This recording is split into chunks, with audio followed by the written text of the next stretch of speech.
Welcome to our course series for system design. I am BitMagicBot, and in this video, we will learn about scaling in system design. It is a critical factor in designing any system architecture.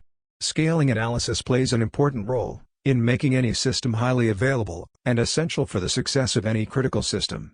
In this video, we will talk about all the concepts and approaches available to scale a system, and how to decide which approach to go with, as per our use case.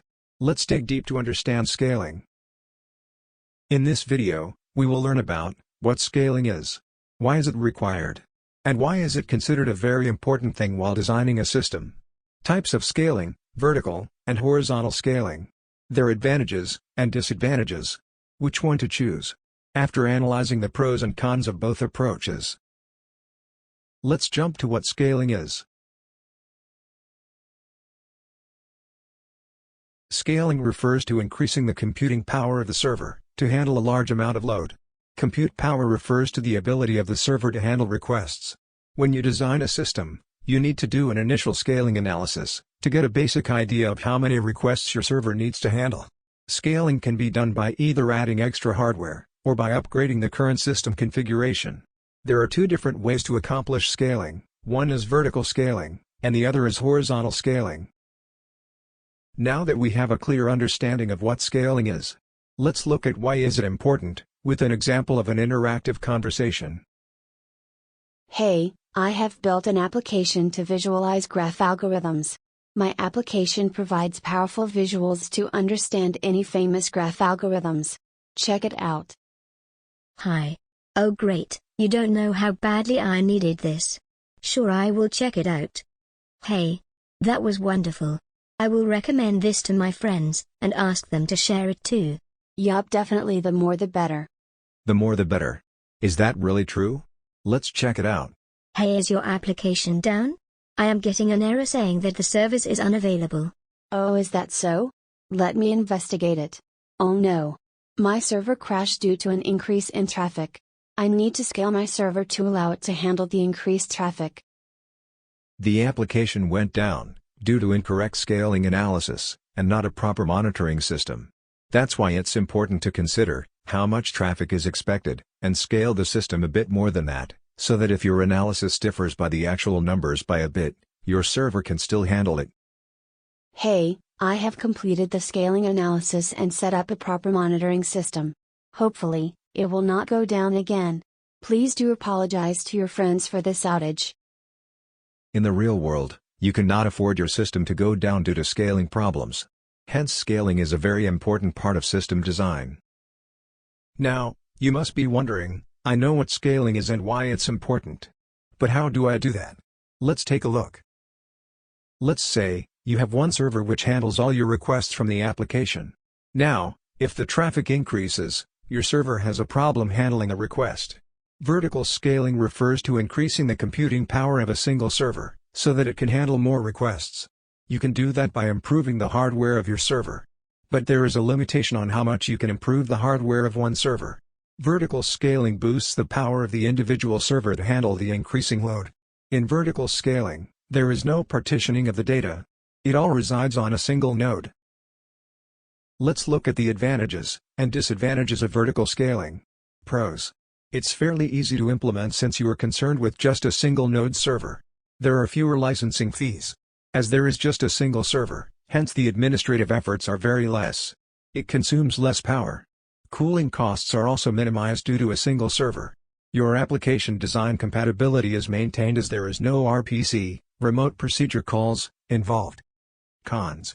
Since you are concerned with a single server, hence the amount to which you can scale is limited. You can only scale a single server so much, based on the technologies available. If your server goes down due to some issues, you are left with nothing to bounce back on. Keep in mind, you cannot assume that your system will not go down even after doing everything right.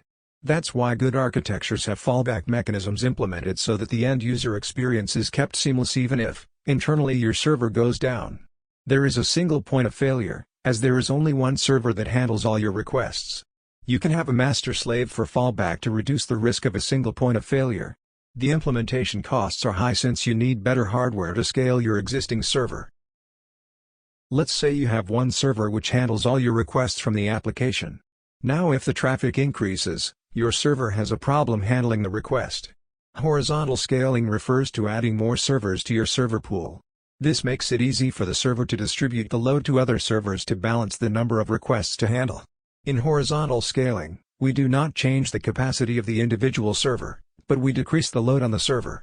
Horizontal scalability is achieved with the help of a distributed file system, clustering, and load balancing. Let's look at the advantages and disadvantages of horizontal scaling. Pros. There are tools available that allow you to auto-scale horizontally whenever there is an increased load on the server. We also need to take care of load balancing, since there are multiple servers. As you have multiple servers, you can guarantee fault tolerance by using standard techniques.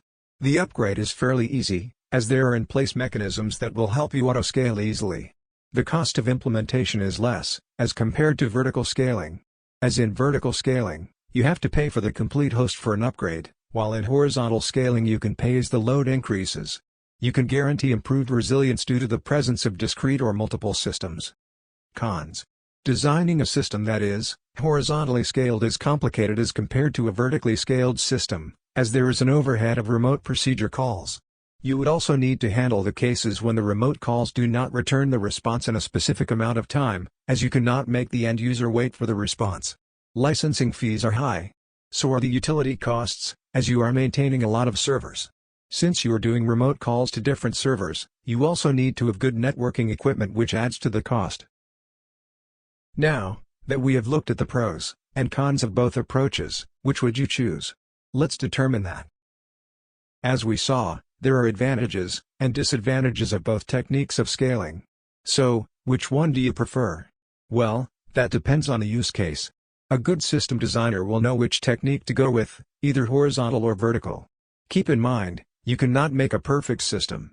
You have to lose something to gain something, which is critical for your system to keep your system's interaction intact. So, what if both horizontal and vertical scaling is not good for your use case? Well, no worries. There is a third type too, hybrid scaling. This uses both horizontal and vertical scaling, improving on the parts where the other one lacks. Then why wouldn't I always go with hybrid? Well, using both techniques increases the monetary cost of the servers. It might not always be feasible to do both at the same time. So be careful when you choose any one of the approaches, and weigh out every aspect before finalizing your design. I hope, after this, you would be able to decide better which type of scaling to choose. Best of luck with your journey as a system designer.